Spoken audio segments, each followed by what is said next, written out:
ესე იგი, მეგობრებო, რაღაც ინფორმაცია რაც იყო ახალი, მე მეგონა რომ რაც ვთარგმნე რაღაცები ჩემი ნაშრომები რაც დავამატე, მოკლედ ტექსტებზე მეკითხებიან ხოლმე, რა ტექსტს კითხულობ, ლეპტოპში მაქვს დამუშავებული სხვადასხვა ტიპის სტატიები, სხვადასხვა ტიპის აზრები, მოაზროვნეების ინტერვიუები და ასე შემდგომ და პლუს დამატებული მაქვს ხოლმე მე ჩემი შენიშვნები, რეკომენდაციები და ასე შემდგომ. ანუ მე რა ინფორმაციებიც ახლა დავამუშავე, ეს ქონდა გათვალისწინებული რომ ფსიქოლოგიის დასაკრავ სიაში ჩამეგდო, მაგრამ ისეთი მიმართულებით წავიდა ტექსტის დამუშავება, რომ მონარქიულ პოლიტიკურ წყობაზე უნდა ვისაუბროთ რა. ჩვენ უნდა ვისაუბროთ ნელ-ნელა იმაზე, რომ როგორ იქნება მონარქიული წყობა.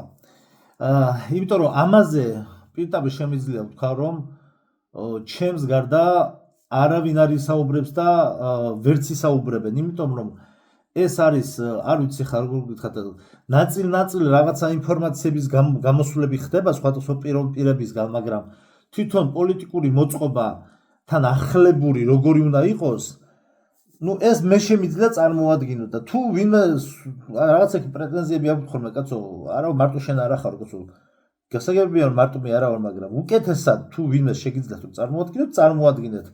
ინტერნეტი თავისუფალი სივრცეა, მოკლედ. ხო და ესე იგი ნახეთ რა ხდება. მონარქიული წყობა ხალხს გონია რომ როგორ უნდა წარმოიდგინოს, ფილმებში რაც უნახავს და ან ფილმებში რაც უნახავს, რაც გაუგიათ და ძირითადად ისტორიაში რაც წაუკითხავს.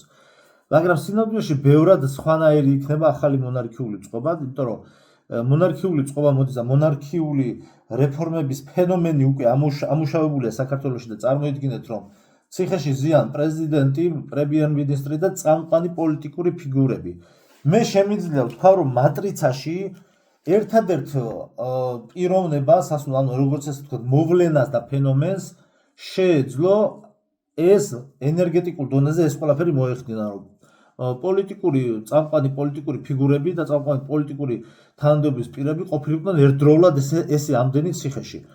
ეს არის იმის მანიშნებელი, ეს ბიძინამ ჩასვამდა, რაღაცებს აკომენტარებ, ბიძინამ ჩასვაო და ბიძინარიო ისაო მონარქიო. ახლა აქ ბიძინაზე არ ვლაპარაკობთ, საერთოდ სხვა რაღაცაზე ვლაპარაკობთ. იქ რომ ოლიგარქები ვიღაცა შვილებს ან შვილიშვილებს და ვიღაცებს რაღაცა ანდერძებს უტოვებენ, ხახტო გამოდით მაგ პოლიტიკური რაღაცა საინფორმაციო კურიერის რაღაცა აზრებიდან, საერთოდ სხვა რაღაცაზე ვლაპარაკობთ. საერთოდ სხვა რამაზე, საერთოდ სხვა განზომილებაში მიდის საუბარი.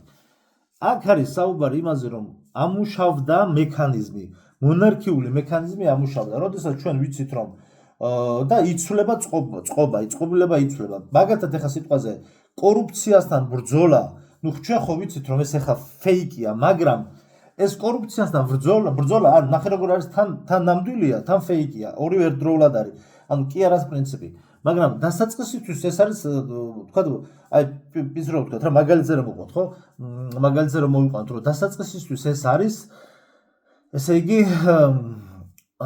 ხალხისთვის თვალების ახღვევა, მაგრამ ეს ყველაფერი ნელ-ნელა მიიღებს სერიოზულ სახეს, ანუ კორუფციასთან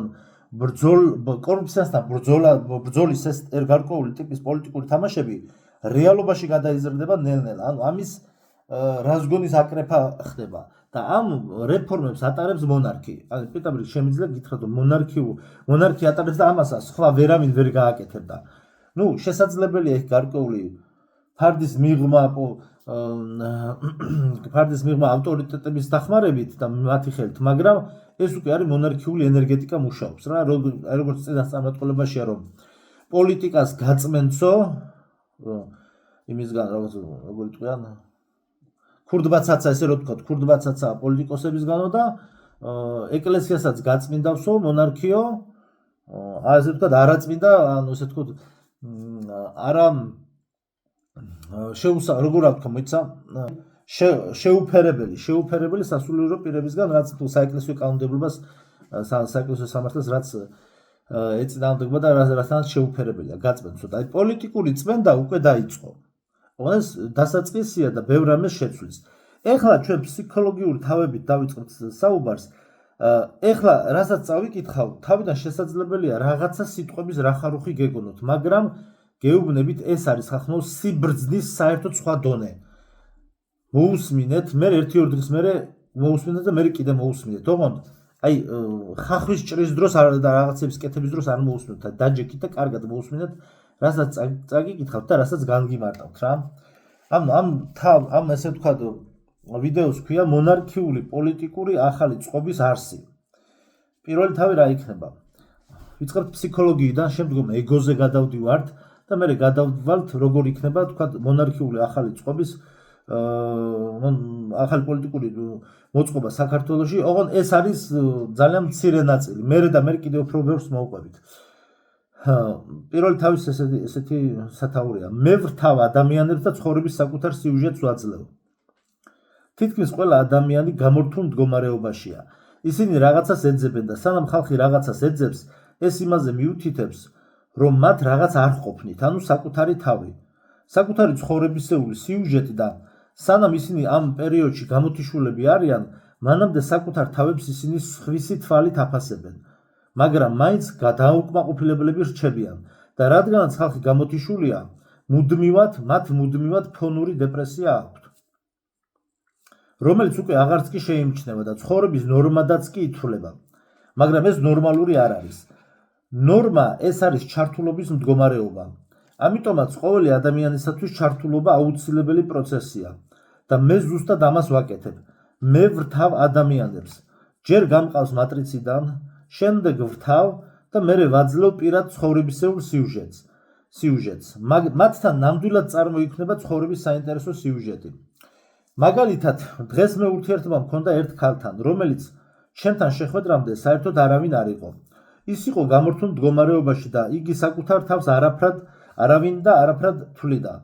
ჩემთან საუბრის შემდეგ კი მან თავი ხელოვანად იგრძნო და ის რეალურად გახდა კიდეც ხელოვანი. მანამდე მას მატერიალური ყველაფერი ჰქონდა, ფულით და კომფორტიც, მაგრამ თავად თვითონ არ არსებობდა ამ კომფორტში და თავს სრულიად უაზროდ თვლიდა. საკუთარ ცხოვრებას ყოველგვარი აზრისგან დაცლილად მიიჩნევდა და აი უცებ მან ჩემგან მიიღო ახსნა, რომელმაც მასში საინტერესო აზრი ჩართო. მას ცხოვრების უნიკალური სიუჟეტი გადავეცი. ამიტომაც მიმართეთ ჩემს ვიდეოებს. მე ვრთავ ადამიანებს და ვაძლევ სიცოცხლის საინტერესო სიუჟეტს. ფსიქოლოგიურად ყველა ადამიანს შეცვლის მოთხოვნილება აქვს. განახლების აუცილებლობა გააჩნია. ანუ ადამიანისათვის აუცილებელია რომ მოქმედებდეს, რათა ცხოვრებაში თავს სრულფასოვნად გრძნობდეს. ეს იციან ფსიქოლოგებმა და ეს ასევე ისტორიულადაც დამტკიცებულია. რამდენადაც თანამედროვე ადამიანს შემოქმედებითი კრიზისი აქვს და არ იცის რა გააკეთოს, მაგრამ ამ დროს გააჩნია ფული. შესაბამისად უკვე იგი შთაგონებულია ტურიზმით. ტურიზმი კი მოსახლეობისგან ფულის შოვნის ერთ-ერთი გზაა. ადამიანების უმეტესობა კითხვაზე თუ რას მოიმოქმედებდნენ, ბევრი ფული რომ უეცრად მიეღოთ და გამდიდრებულიყვნენ, ხალხის უმრავლესობა ამაზე ავტომატურად პასუხობს, რომ ბევრს ვიმოგზაურებდიო. ეს ხდება იმის გამო, რომ ადამიანს განახლების მოთხოვნილება აქვს. ადამიანს გონია, რომ თუ კი იგი მუდმივად ახალ ადგილს მოინახულებს, მაშინ ის ყოველთვის განახლების პროცესში იქნება და ფსიქოლოგიურადაც საინტერესო გახდება. ასეთი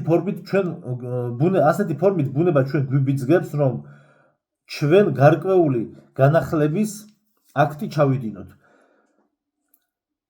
შემოქმედების დროს ადამიანი ყოველ ჯერზე ახალებული ვერსია ხდება, იმიტომ რომ კრეატიულობა გულისხმობს იმას, რომ შენ ყოველ დღე რაღაცა ახალს ქმნი. რამდენი ნახატიც არ უნდა შექმნა, რამდენი სიმღერაც არ უნდა დაწერო. შენ ყოველ ჯერზე სრულიად ახალ სიმღერას წერ და ახალ ნახატს ხატავ. ამიტომაც გამოდის, რომ ეს შენი აზრების მუდმივი მოგზაურობაა. მუდმივი მოგზაურობა მენტალურ სივრცეში და ეს არის მუდმივი განახლება. მეორე თავი. ცოდნა სიუხვეს იძლევა. ჩვენ ვცხოვრობთ სიუხვის სამყაროში და სინამდვილეში აქ ყველაფერი ჭარბადაა და ხალხი ერთმანეთისგან იმით განსხვავდება, რომ ერთმა ნაწილმა იცის თუ როგორ უნდა მიიღოს ეს დოვლათი, ხოლო მეორე ნაწილმა არ იცის როგორ მიიღოს ეს ყველაფერი. თუ კი მე ხალხს ვუყვები მთელი იმ საიდუმლოებების შესახებ, თუ როგორ მიიღოთ ამ ცხოვრებაში ყველაფერი, რაც მათ მოესურვებათ, მაგრამ ამასთანავე ეს ადამიანები მაინც იმას გაიძახიან, რომ საჭიროა სამსახურში სიარული და მუშაობაო. ბევრი მუშაობაა აუცილებელიო. მაშინ ასეთ შემთხვევაში მათ ნამდვილად უნდა იმუშაონ. მე თქვენ კიდევ ერთ საიდუმლოს გაგიმხელთ. მუშაობით მსოფლიოში მოსახლეობის 20%-ის მუშაობაა საჭირო. მეტის არა. პროლეტარიატების 20%, ხალხი, რომლებიც დაკავებულები არიან რეალურად ფიზიკური დატვირთვით. ისინი ქმნიან ყველა მატერიალურ ფასეულობებს და თითქმის მათი უმრავლესობა მამაკაცები არიან. ქალები კი სიცოცხლის დაბადებას უწყობენ ხელს, რაც უდიდესი სოციალური აქტია. ამიტომ ყველა დანარჩენებს მუშაობა არ აჭირდებათ და ვინც აღარ მუშაობს, ის დანარჩენი ხალხი რესურსების განაწილებით არის დაკავებული. და ეს სისტემა მუშაობს ცოდნის იმ ხარისხიდან გამომდინარე, რომელსაც ხალხი ფლობს ჩვენი რეალობის შესახებ. თუ კი თქვენ რეალურად ფლობთ ცოდნას, ეს ნიშნავს იმას, რომ თქვენ ყველაფერს თქვენი ცოდნის საფუძველზე წაიკითხავთ. ან წიგნის წაკითხვა არ იგულისხმება. ან თქვენი ცოდნის საფუძველზე წაიკითხავთ თქვენს რეალობას.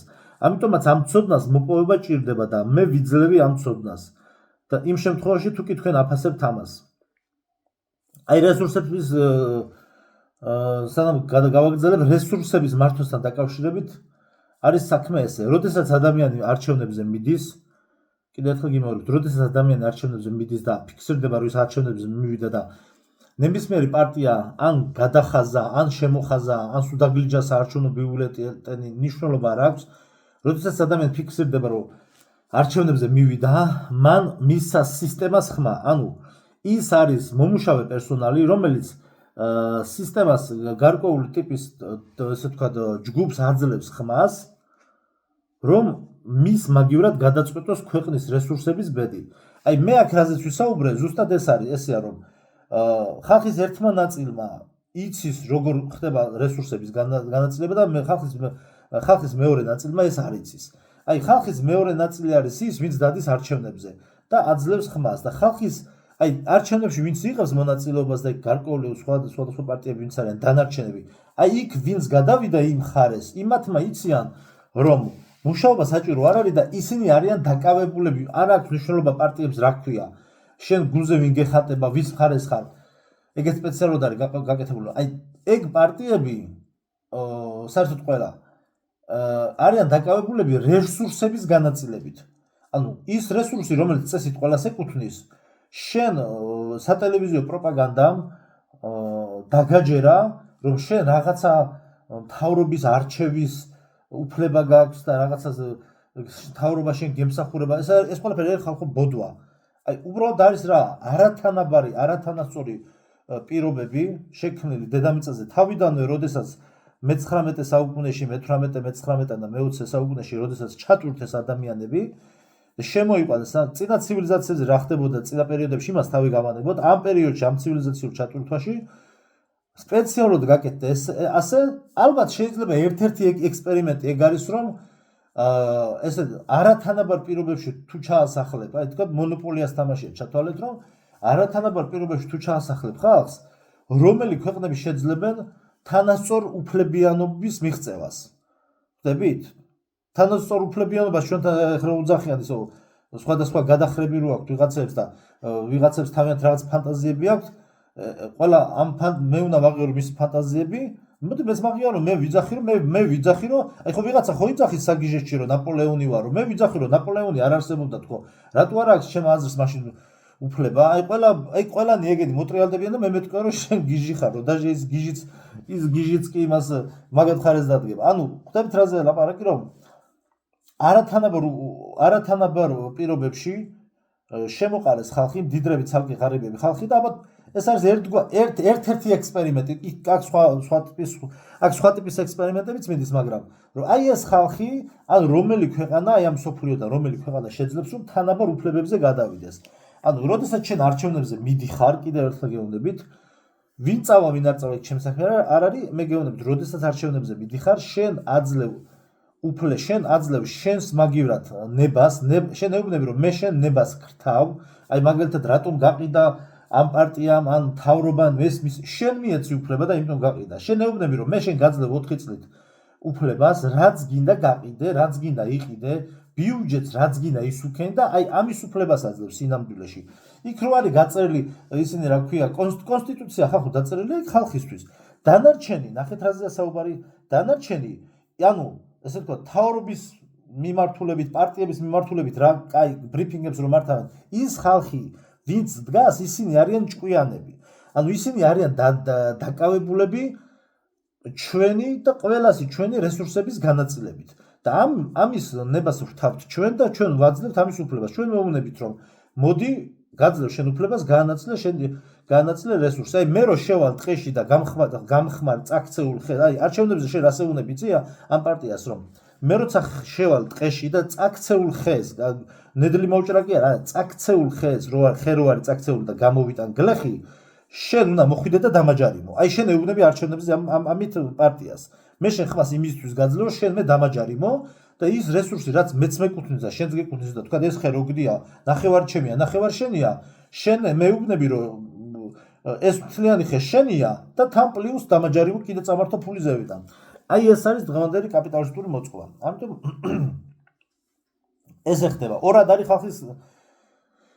ხალხი ორად არის გაყოფილი ორ ნაწილად. ხალხი ვინც იცის როგორ მართოს რესურსები და ხალხის მეორე ნაწილი რომლებიც დარდიან არჩევნებზე და აძლევენ უფლებას რომ აი ამ პირველმა კატეგორია ხალხმა მართონ ეს რესურსები. მორჩა და გათავდა. მონარქიული წყობა იქნება თანაბარი უფლებები. ეხლა მივალთ მადამდეც. ეხლა ამ თემას ბოლოში დავამატოთ რომ არსებობს ერთი თემა, რაზეც არ საუბრობენ. შენი აზროვნების შესაძლებლობები ძალიან შეზღუდულია. იმასთან შედარებით თუ შენ რა შეგიძლია. შენ არა ერთი, არამედ 6 აზროვნების ენა გაქვს და ესენია მეტყველება, სურათები, ციფრები, მუსიკა, სხეული, ფიქრები. ხალხის უმეტესობა მხოლოდ ერთ ან ორ მათგანს იყენებს და მხოლოდ ამაზე იციკლებიან და თავი ჭკვიანები ჰგონიათ. შეუძლიათ დათვლა, კონტექსტის კომბინირება, ლოგიკისა და სტილის იმიტაციას ქმნიან, მაგრამ ეს ყველაფერი ფიქრს არ ბადებს. აი, ბევრს რო ლაპარაკობ მე ხოლმე და თითქოს ჭკვიანები რო არიან ტელევიზორში ხო გინახავთ ეგეთ ხალხი და ამ დროს ფიქრი არ იბადება ამ დროს რა. თუ კი შენ მხოლოდ ერთი აზროვნების ენას ანვითარებ, მაშინ შენ დაუცველი ხარ. რათა ერთი ინსტრუმენტისთვის სამყარო ძალიან რთულია. გინდა რომ ცოცხალი და კონკურენტუნარიანი იყო, მაშინ ადექი და აზროვნების ყველა დონე განავითარე და არა მხოლოდ ერთი. აი ხედავთ უკან ნახატებს, აქაც ჩანს მეორე ნახატი. ანუ ესეც აზროვნების ერთ-ერთი ენა. აი ავაგრძელოთ. ეხლა ცოტა გართულდება ტექსტი. აზროვნება და გაგება. აზროვნებისა და გაგების წყვილი ერთმანეთთან დაკავშირებული ცნებებია, რომლის ლოგიკაშიც ერთმანეთისგან განსხვავება შეუძლებელია. როდესაც ადამიანი ფიქრობს, უნდა მივიჩნიოთ, რომ იგი გარკვეულ აზრებს ეძებს. რაღაცა აზრთან მის გონებრივ აქტიობას ადარებს. რადგანაც ადამიანი ეგოისტია, იგი ყველა თავის ქმედებას თვითონ ალაგებს.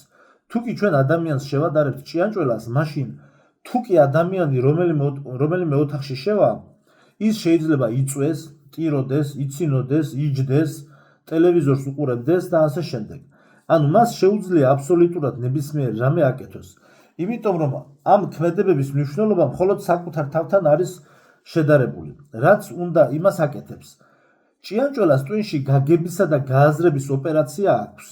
ეხლა რატო ვადარებთ ჭიანჭველას? ჩვენ ჭიანჭველების ბუდესთან და სისტემასთან დაკავშირებით ვიკიპედიის მასალას წაგიკითხავთ, აი თავის ბოლოში, ან მონარქიული წყობა იქნება დაახლოებით ჭიანჭველების წყობა როგორიც არის და ფუტკრების წყობა როგორიც არის. აი მეფუტკრეობით ვინც არის დაკავებული, მათ იციან როგორ არის იქ დედოფალი ყავთ, იქ მუშაფუტკრები ყავთ, ჯარისკაცები ყავთ და რაღაც თანაბარ უფლებებში არიან, თავიანთ საქმიანობებია და ასე განაწილებულია მოვალეობები. აი ამ მონარქიული წყობა იქნება ზუსტად ასეთი.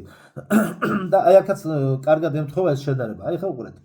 ან აქ რა ვისაუბრეთ, რომ ადამიანი როდესაც შედის, თვითონ რაც უნდა იმას აკეთებს ოთახში, მაგრამ როდესაც ჭიანჭველა შემოდის ოთახში ან რაღაცა სივრცეში, ხა გავაგრძელოთ რას აკეთებს ჭიანჭველა. რაც უნდა იმას აკეთებს. ჭიანჭველას ტვინში გაგებისა და გააზრების ოპერაცია აქვს. ის ყველა თავის ქმედებას ჭიანჭველების ბუდესთან ადარებს და ათანხმებს.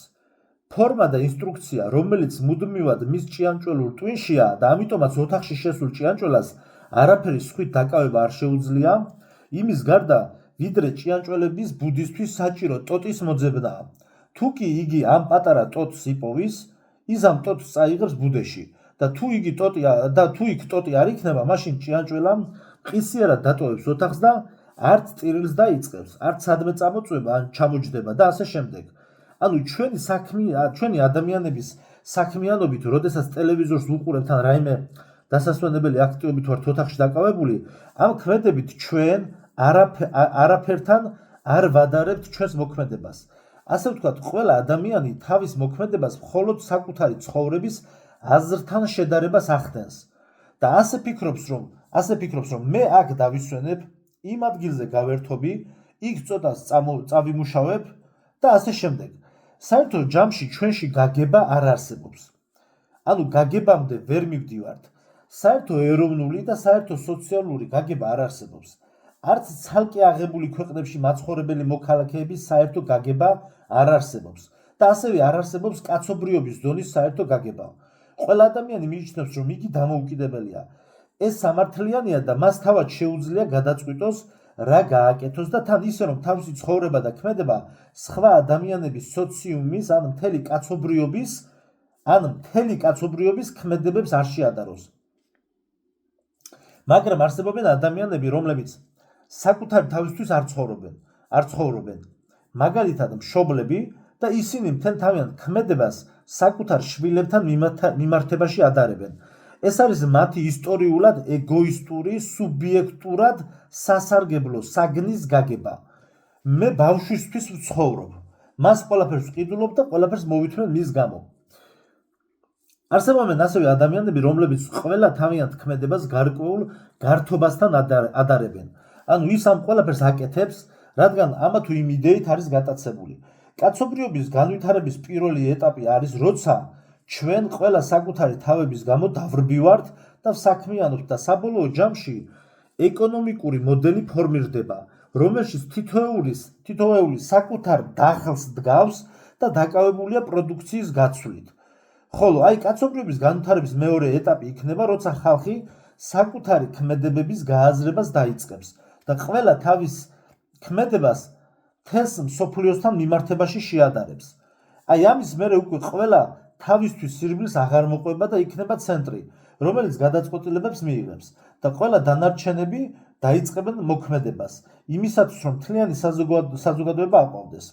საზოგადოების აყვავების გარეშე, ეხლა ეს არის მთავარი ფორმულა, შეხედეთ, საზოგადოების აყვავების გარეშე კი ცალკეული ინდივიდების აყვავება შეუძლებელია და ასევე ცალკეული ინდივიდების აყვავებით მთლიანი საზოგადოების აყვავებაც შეუძლებელია. ამიტომაც დასაწყისისათვის აუცილებელია, რომ საზოგადოების ცხოვრებისთვის აუცილებელი პირობები შეიქმნას, რათა ყველა საზოგადოებაზე მუშაობდეს. ყველამ თავისი წვლილი შეიტანოს და შემდგომ ყველაფერი თანაბრად გაიყონ. ამის მერე უკვე ეს საზოგადოება იქნება რაციონალური საზოგადოება, მაგრამ იქამდე კი სანამ კონკურენციის გამო ყველა თავისთვის იბრძვის, შედეგად სხვადასხვა დამანგრეველ მოვლენებს ხედავთ, ომები ქვეყნებს შორის, დაპირისპირება ადამიანებს შორის და უამრავი სახის სოციალური უთანასწორობა. ეხლა აქ რაზეც ვისაუბრე, ეს რაც არის ჩამოთვლილი ეს არგუმენტები, ნახეთ, რომ რეალურად რაციონალური საზოგადოება რეალურად დედამიწაზე იქნება აპოკალიფსის შემდეგ. და ესე ვთქვათ, ის მოწოდებები სიტყვაზე, ან ის იდეები, რაც მე ახლა გავაჟღერე, ამ იდეებით, ესე ვთქვათ, სარგებლობს მაგალითად შემოქმედებითი საზოგადოება, რომ შექმნან რაღაცა ცენტრი. ჩვენთვის ეს ცენტრი არის ვთქვათ ეკლესია, ან მონარქიული წყობის გარეთ რო ვთქვათ, ან ჩვენთვის ქრისტიანებისთვის მსოფლიოში ეს არის ეკლესია, ქრისტე და ვთქვათ, ქრისტეს გარშემო იკრიბება მისი მხედრობა. მაგრამ აქ სამოქალაქო პოზიციაში უკვე ხომ? ზუსტად ამ იდეას გამოიყენებენ მსოფლიო მართლობა გამოიყენებს და ოღონდ ამას გამოიყენებენ იმისათვის, რომ ანტიქრისტე მოიყვანონ და ამუშაონ ანტიქრისტეზე. ხვდებით? ეს ორი სხვადასხვა რამეა.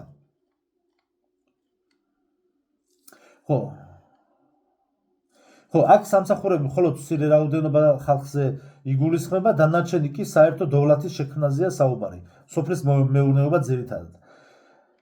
ასევე ხო, აქ ვისაუბრო ამ ცენტრი, რომელიც ანტიქრისტეს ექნება მთელ მსოფლიოში, ანუ ეს არ უნდა მე რაც ვისაუბრე, არ უნდა აგვერიოს იმაში, რომ ზუსტად თითქმის იგივენაირი მოდელია და ანტიქრისტეს ექნება მთელ მსოფლიოში და შემოქმედებით საზოგადოება, აი ხა ლაივებიც აქვს ხოლმე დაბალი სოციალურად დაბალი ფენის ხალხის ზუსტად ამ ცენტრის გარშემო გაერთიანებას ემსახურება. ხოლო პროექტი, ან თქვა ჩვენი პროექტი ზომბი ზოუნი ემსახურება ერთმანეთისთვის დახმარებას და მონარქის როგორც ჭიანჭველების ბუდეში დედოფლის გარშემო შემოკრებას. ასევე მაგალითად აი წყვილების ურთიერთობებშიც, ასევე წყვილებს შორის ურთიერთობებშიც ასე ხდება, ხშირად ბიჭი რესურსებს დებს შეყვარებული გოგონას განვითარებაში ან სიამოვნებაში, რაღაცა გახარებაში, მამაკაცი ამ დროს გამოსულია ეგოიზმიდან და იგი ცდილობს რომ ამ გოგონასთან ერთად მომავალი სოციუმი შექმნას, რაც ოჯახის ფორმატით იქნება წარმოდგენილი და ამ დროს კი გოგონას ეგოისტური განზრახვა გააჩნია, თავს აჩვენებს ბიჭს რომ მას იგი უყვარს, მისი რესურსებით სარგებლობს, ფული, დრო, ენერგია, ნერვები იხარჯება და შემდგომ, როდესაც უფრო შეძლებულ მამაკაცს პოულობს, ამ ბიჭს ბლოკავს და მიდის სხვასთან ურთიერთობაში და ხშირად მასზე თხოვდება კიდეც. ესეც ერთგვარი გადამოგდებული იდეოლოგია არის მსოფლიო მართლობიდან, ფემინიზმი რასაც ქვია, ეს არის ზუსტად ფემინიზმი, რომ რაც შეიძლება მეტი ოჯახი არ შეიქმნას. და ეგოიზმში ყავთ ეს მოდელი პირიქითაც ხდება ხოლმე, რომ გოგო შეიძლება დებდეს რესურს მამაკაცში და მამაკაცმაც მოატყოს, მაგრამ პროცენტულად ჩათვალეთ, რომ 90% შემთხვევაში მამაკაცი ცდილობს ოჯახის შექმნას და თქვა მე ხალი ტყუილის მატყუარას პოზიციაში არის ხოლმე მანდილოსანი. ნუ დღევანდელობაში ესეა სამწუხაროდ ინტერნეტიდან გამომდინარე. ხო და ამიტომ აი ეს თვითონ ეს სოციალური მოწყობაც ახლა პატივისცემაზე და თანაგრძნობაზე გადავალთ, ხო, და მორჩება მაგით. თუნდაც ეს სოციალური მოწყობა აი ამ სოციალური მოწყობის აი ამ მოდელს იყენებენ არასწორად და ცენტრის მსოფლიო ცენტრის შექმნას აი მსოფლიო ცენტრის შექმნას ცდილობენ აი ტრამპის და ამერიკას და მთელი მსოფლიო და პუტინს ასევე რომ აი ამ ყველაფრის გარშემო შექმნან თითქოს და თანასწორ უფლებიანობა, მაგრამ ეს იქნება ყველაზე მეტი დიქტატურა მსოფლიოს ისტორიაში რა. გავაგრძელოთ, რაც აპოკალიფსში რაც უნდა მოხდეს. მაგრამ რაციონალური საზოგადოება რეალურად, ხო და საქართველოს შემთხვევაში, ხო, აი საქართველოს შემთხვევაში, ნახეთ, საქართველოს შემთხვევაში ჩვენ საბრძოლო პოზიციაში მოგვიწევს ყოფნა, იქ საქართველოს ჩაკეტვაზე რასაც ვისაუბრეთ და ასე შემდგომ და მე იქ უკვე ანუ რაციონალური საზოგადოების და სამართლიანობის დამყარება ქრისტეს მეორედ მოსვლამდე იქნება შეუძლებელი პრაქტიკულად, იმიტომ რომ შეუძლებელი იქნება, იმიტომ რომ სამართალს ბოლომდე ადამიანი ვერ მიაღწევს დედამიწაზე ქრისტეს მეორედ მოსვლამდე რა. და ეს რაციონალური საზოგადოება იქნება მეორედ მოსვლის შემდგომ, როდესაც იქნება განახლებული ცა და განახლებული მიწა. მაგაზე კიდე მოგიყვებით შემდგომ ვიდეოებში. შემდგომი ბოლოთავი, პატივისცემა, ბოლოთავია მგონი ერთი წამით კი. და აი ხა ესე ძალიან მნიშვნელოვანია. პატივისცემა და თანაგრძნობა. პატივისცემა და თანაგრძნობა არის ნაწარმოები კაპიტალიზმისგან. ამ ორის ერთმანეთისგან განსხვავება რთულია, როცა თქვენ გეუბნებიან, რომ პატივს გცემენ, მაგრამ შინაგანად თანაგიგრძნობენ. ეს დაკავშირებულია იმასთან, რომ ადამიანებს სხვადასხვა ხელფასი აქვთ. როდესაც დიდარი ადამიანი ამბობს, აი თქვა დიდარს ყავს დაქირავებული ვინმე მასწავლებელი რა, ამაზე ლაპარაკი. როდესაც დიდარი ადამიანი ამბობს, რომ მის მასწავლებელს პატივს ცემს, სინამდვილეში იგი მას პატივს არ აცემს.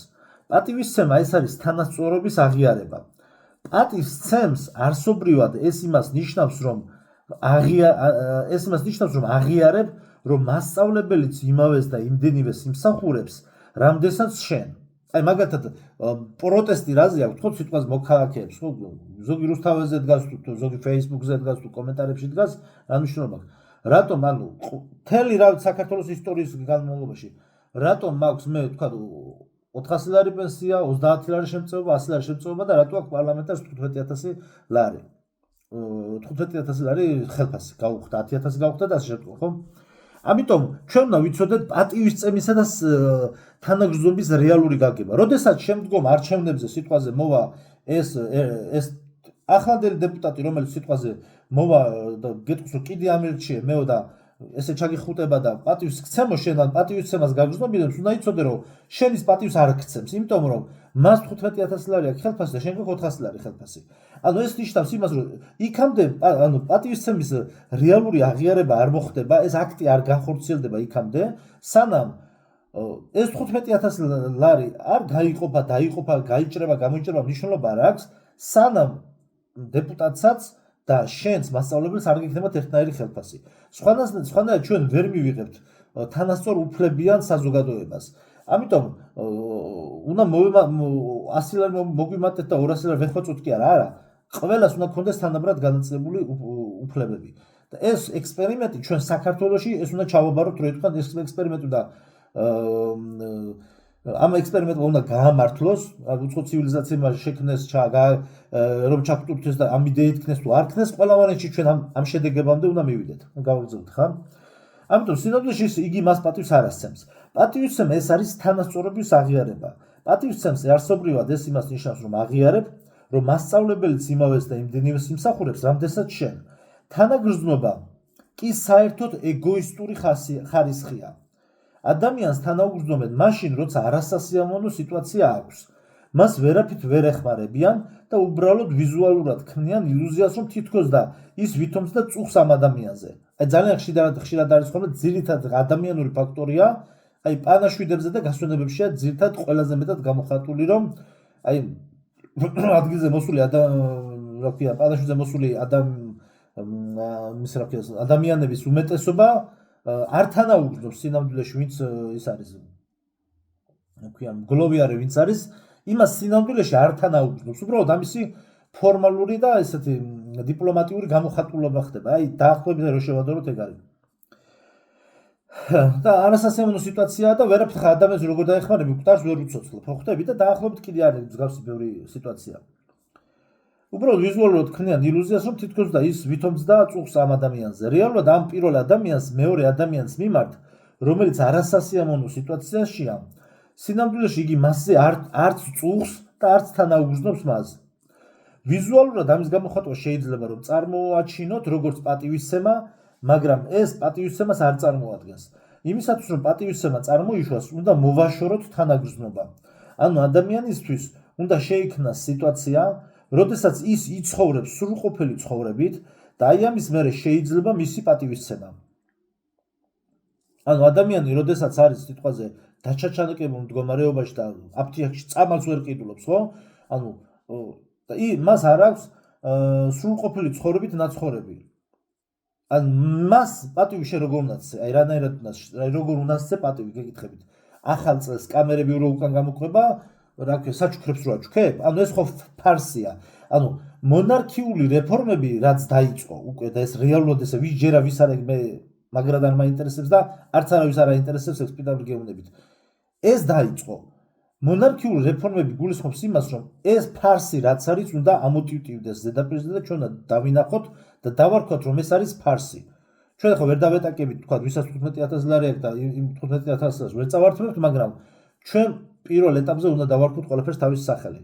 ყველაზე გამომარჯვეს 15000 ლარი ჩვენ გაგვიხარდება, კარგი იქნება, მაგრამ აქ გადავდივართ ჩვენ მოწყობის სხვა ეტაპებზე. უნდა დავარქვათ ყველაფერს თავის სახელი, რომ ეს როდესაც მე ერთი წელი ვიტანჯები და მე ახალ წელს კამერებთან ერთად ვიღაცა ხარ, ბიზნესმენი ხარ, მნიშვნელობა არ აქვს, რაღაცა ქველმოქმედებას აკეთებ და კამერებით მოდიხარ, რომ რაღაც დათუნია სათამაშო და კანფეტები შემომტენო და ამით შენ ესე ვთქვათ პატივისცემის აქტი დააფიქსირო. უნდა ვიცოდეთ, რომ ეს არ არის პატივისცემა. იქამდე სანამ მე სრულყოფილი ცხოვრებით არ მაცხოვრებ, მაცხოვრებ ვინ? მთავრობა კი არა. ყველამ ერთად უნდა ვიცხოვროთ სრულყოფილი ცხოვრებით. მაქსიმალურად როგორ შეიძლება. ეს გამოხატული იქნება მოქმედებაში, ამ პატივისცემა უნდა იყოს გამოხატული მოქმედებაში. შენ ვალდებულებები თანაბრად გაყავი, ურთიერთობის შიგნით ეს უკვე ადამიანის პატივისცემაა. ხოლო თუ არ გაყავი, მაშინ ეს თანაგრძნობა გამოდის. ნახეთ, უყურეთ. პროექტი ზომბი ზოუნი, რაზეც ეხლა დავიწყებ საუბრას YouTube-ზე, ხა TikTok live-ში ვარ თანაკეთ. TikTok-ში უკვე იციან, ანუ პროექტი ზომბი ზოუნი რას გულისხმობს? რომ ზომბი აპოკალიფსის დროს, გარკვეული ფორს მაჟორი, ანუ აპოკალიფსური ფორს მაჟორების დროს, როდესაც ქვეყანას მთავრობაც კი არ ეყოლება, აი მაგ დროისათვის ის იქნება ხელოვნური ინტელექტი იქნება გამოტანებული რაღაცა უნდა იყოს განაწილებული თანაბრად ვალდებულებები. უნდა იყოს ყველა თანაბარი უფლებებით და განაწილებული უნდა იყოს ვალდებულებები. აი კიდევ ერთხელ წავიდეთ, ანუ შენ ასე ვთქვათ მონარქი ახდენს ვალდებულებების განაწილებას, მე გეუბნებით რომ მომავალში უკვე ეს განაწილებული სქემა შეხვდება თქვათ მონარქს და თვითონაც დაამატებს რაღაცას. ანუ შენ ვალდებულებები თანაბრად გაყავი, ურთიერთობის შიგნით ეს უკვე ადამიანის პატივისცემა. ანუ შენ, მე გეუბნებით თქვათ მე დახარ, შენ თქვათ რაღაცა სპეცნაზელი ხარ, შენ ვიღაცა მებრძოლი ხარ, იქ ვიღაცა თქვათ დარაჯია, ვიღაცა მზარეულია. ანუ განაწილებულია ვალდებულებები, მაგრამ სოციალურ დონეზე ყველა ერთნაირად არის და ყველა ერთნაირად სარგებლობს, თუ კი რაიმე სარგებელი არსებობს რა. და თუ არ გაყავი, ხოლო თუ არ გაყავი, მაშინ ეს თანაგრძნობა გამოდის, ხვდებით? აი ეუბნები შენ რომ იცი რა მე თანაგიგრძნობ რომ შენ მეტი შეხვდა და შენ ნაკლები. ანუ ეს ეგოისტური ხარისხია.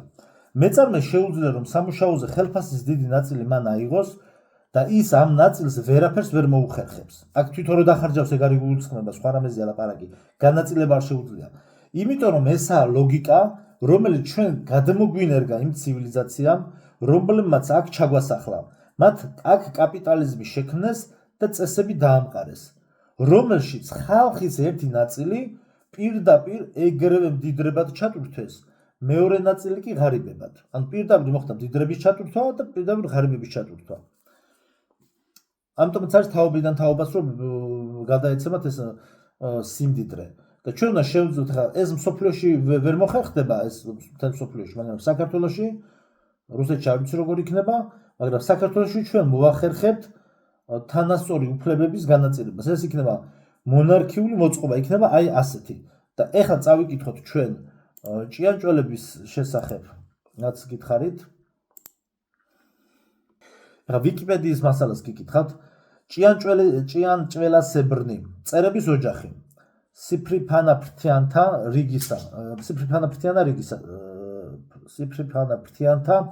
რიგისა. ჩავარდა აქ. ისინი საზოგადოებრივი მწერები არიან და ენათესავებიან ბზიკებსა და ფუტკრებს. აი ესეც საინტერესოა, რაზეც რომ ენათესავებიან ერთმანეთს. ჭიანჭველები, აქ წერია წარმოიშვნენ, წავიკითხოთ მათ სისულელია, მაგრამ ჭიანჭველები წარმოიშვნენ და განვითარდნენ ბზიკისებრთა სახეობის წინაპრებისგან შუა ცარცულ პერიოდში 100-130 მილიონი წლის წინ და ამ მწერების სხვადასხვა სახეობა დაყოფა მოხდა დედამიწაზე ყვავილოვანი მცენარეების განვითარების შემდგომ. სრულიად ანტიქრისტიანული და ღვთისმგმობელური ის არის, აი ეს რაც არის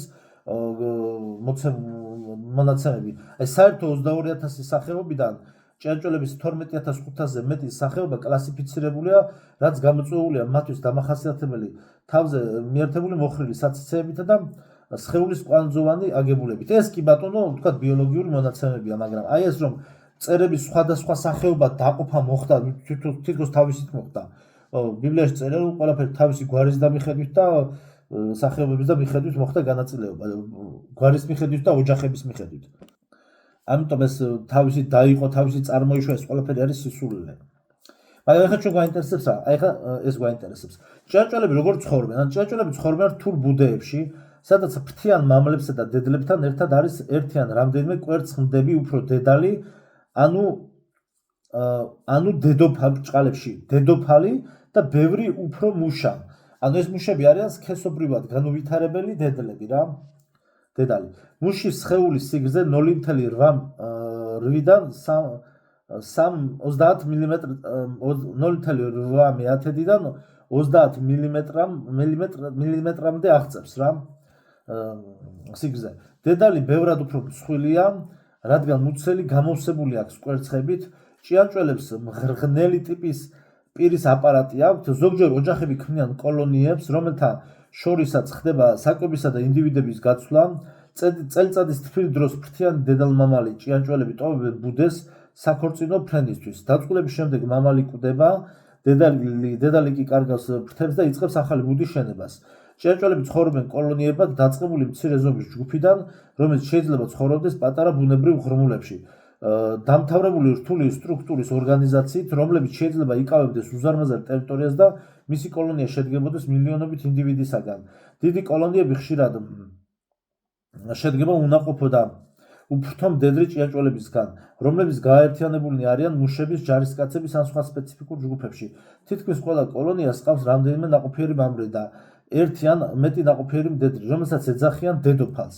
კოლონიებს ხშირად მოიხსენიებენ როგორც სუპერორგანიზმს, რადგანაც მათ ახასიათებთ ერთობლივი მოქმედება და საერთო საქმიანობა კოლონიის განსავითარებლად. ჭიანჭველები დასახლებულნი არიან დედამიწის თითქმის მთელ ტერიტორიაზე, გამონაკლისია მხოლოდ ანტარქტიდა და ასევე რამდენიმე უნიშნელო და საცხოვრებლად არახელსაყრელი უბუნებრივი პირობების მქონე კუნძული. ჭიანჭველები ვითარდებიან უმრავლეს ეკოსისტემაში და ხმელეთის ბინადართა ბიომასის დაახლოებით 15-25% შეადგენენ. სხვადასხვა გარემოში განვითარების მთავარი გასაღები მდგომარეობს მათ სოციალურ ორგანიზაციასა და უნარში, გარდაქმნან საცხოვრებელი ადგილი გარემო პირობების შესაბამისად. ჭიანჭველასებრთა წარმოადგენლებს ახასიათებს სპეციფიკური ნიშნები, დაანაწილონ სამუშაო, დაამყარონ ერთმანეთთან კომუნიკაცია და ასევე გადაჭრან რთული პრობლემები. ამით ისინი ადამიანთა საზოგადოებას ემსგავსებიან. ჭიანჭველებს იყენებენ სხვადასხვა კულტურაში, სამზარეულოში, მედიცინაში და ასევე სხვადასხვა რიტუალში. ჭიანჭველების უნარმა დაამუშავონ და გამოიყენონ სხვადასხვა სახის რესურსი შესაძლოა გარკვეული კონფლიქტი წარმოშვას ადამიანებთან, რადგანაც ისინი ქმნიან საფრთხეს გაანადგურონ მარცვლეულის მარაგები ან შეაღწიონ შენობებში. ზოგიერთი სახეობა, როგორც წითური ჭიანჭველები, ცნობილი არიან როგორც დამპყრობლები, რადგანაც ისინი ფუძნდებიან და იკავებენ იმ ტერიტორიას, სადაც შემთხვევით მოხვდებიან. ტყისა და ველის ბიოცენოზში ტყის ქარც ჭიანჭველებს მათი მტაცებლური ბუნების გამო დიდი მნიშვნელობა აქვთ.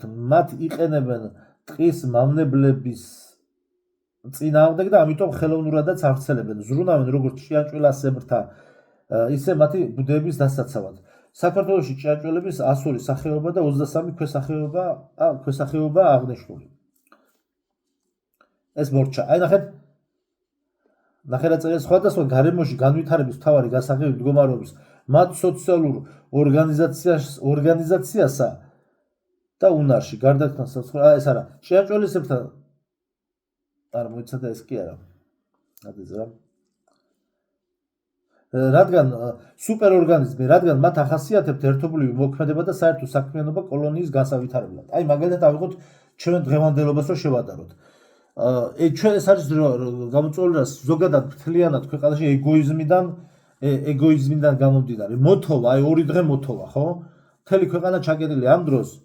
აი მე ხა წეგან ვიდეოს უყურებდი ამერიკაში მოთოვს თუ არა, ეხლა იქ ამერიკაში მაგრად თუ რამდენიმე შტატში მოთოვს თუ არა ეგრე თოვლის ისა ბილიკების გასაწმენდი აპარატი, როგორც აი გაზონის საჭრელი მანქანა რო არის, ეგეთი გაატარებენ, გამოატარებენ. ერთი ცალით ცხოვრებაში არავის არასდროს არ უნახავს საქართველოში ეგეთი რამე წარმოგიდგენიათ? ერთ კორპუსს, მაგათ ხო შეიძლება ერთ კორპუსს ერთი ეგეთი თოვლის საწმენდი მანქანა ჰყავდეს. სიტყვაზე შეიძინოს თვითონ. ასევე აი სოფლებში რომ მოძრაობდი, ხო? ყველას თავისით რო გაეწმინდა თავისი ჭიშკარი, ჭიშკრის შესასვლელი ტერიტორია და თავის ჭიშკართან არსებული აი გვერდზე მიყრილი თოვლები რაც იყო, ანუ 2 მანქანა უკვე შეძლებდა რომ დიდ თოვლობის დროს აი სხვადასხვა რეგიონებში 2 მანქანა შეძლებდა რომ აევლო გვერდი ერთმანეთისთვის რა. მაგრამ ნახეთ როგორ მომენტია, მთავრობა სიტყვაზე რაღაც ღონისძიებებს ატარებს, რაღაც ღონისძიებებს არ ატარებს.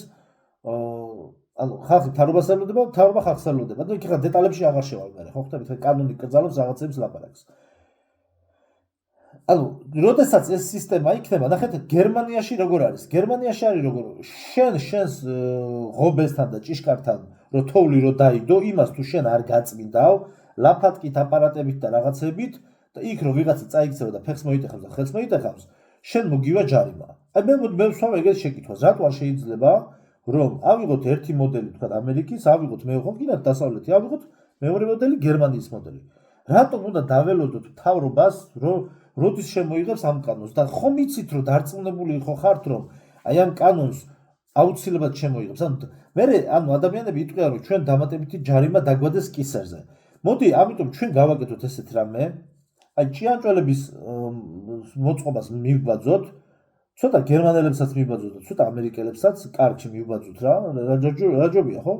და სანამ მთავრობა შემოიღებს, აი ნახეთ რისი თქმა მინდა, სანამ მთავრობა შემოიღებს ამ კანონს, ჩვენ ეს კანონი გავანეიტრალოთ წინასწარ. მე ხა ამის ეს ზღაპარი ამას არ გააკეთებს არავინ, 1-2 ადამიანის გარდა, მაგრამ ნახე, თეორიულად ვიმსჯელოთ. თუ კი ჩვენი საზოგადოება ადგება დიდთოვლობის დროს, სადაც ხა იქ მუხლებამდე თოვლზეა ლაპარაკი, ხა მე თუშეთში ვერ გაწმინდავ, ხა იქ 3 მეტრიან თოვლზე არ არის ლაპარაკი, მუხლებამდე, კოჭებამდე თოვლზეა ლაპარაკი, რომ მანქანები რო ძლივს დადიან და იყიდება გზები და ასე შემდგომ.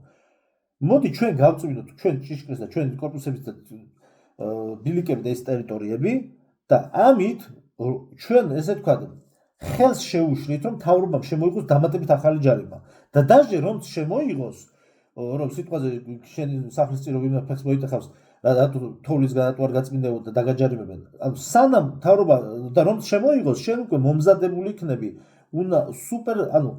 სუპერ უნარები გაქვს გამომუშავებული და ეს უკვე სუპერ ორგანიზმი არის უკვე სოციუმი რომ შენ უკვე მომზადებული ხარ უკვე კანონის შემოღებამდე უკვე შენ მიჩვეული იქნები ამ გზების და ბილიკების გაწმენდას და ავტომატურად აღარ დაჯარიმდები, ხვდებით? ავტომატურად მე ეს ბევრ რამეზე გადანაწილდება კიდევ და ბევრი საერთო დოვლათი და სიკეთე შეიქმნება. პლუს მონარქიული წყობა ჩვენ დაგვეწევა ამ ყველაფერს, რეფორმები უკვე დაწყებულია. და ერთი კიდე ეს ფორმულა რაც წავიკითხე. აი ნახეთ. აი ეს საზოგადოების აყვავების, აი ბოლოს ეს გავიაზროთ და მორჩა.